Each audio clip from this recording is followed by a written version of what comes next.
berumah tangga, tapi belum juga mendapatkan putra. Jangan bersedih, jangan berduka, mohon padanya dalam berdoa. Sebagai seorang istri, ku merasa sedih.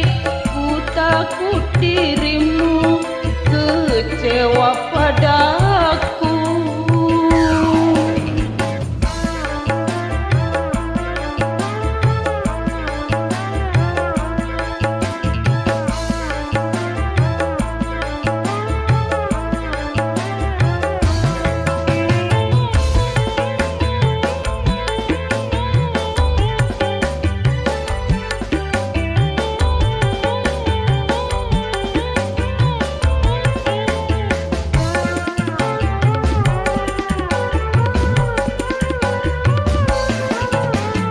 Cintaku padamu tak akan pudar, walau seumur hidupmu dalam kemandulan.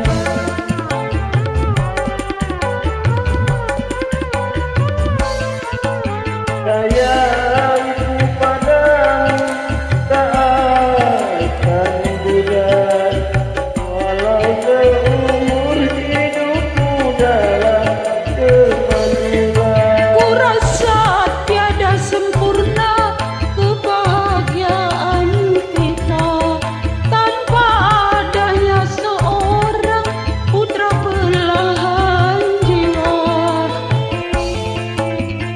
10 tahun sudah kita berumah tangga, tapi belum juga mendapatkan putra. Asik.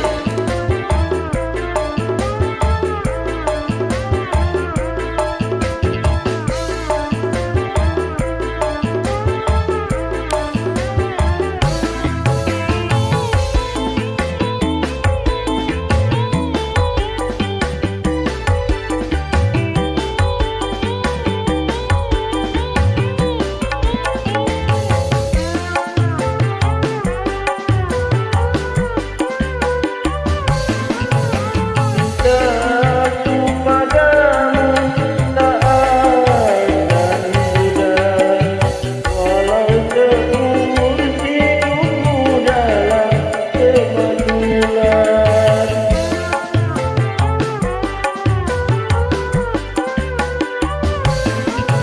Sayangku padamu tak akan pudar, walau seumur hidupmu dalam kemandulan. Ku rasa tiada sempurna kebahagiaan kita tanpa adanya seorang putra belahan jiwa.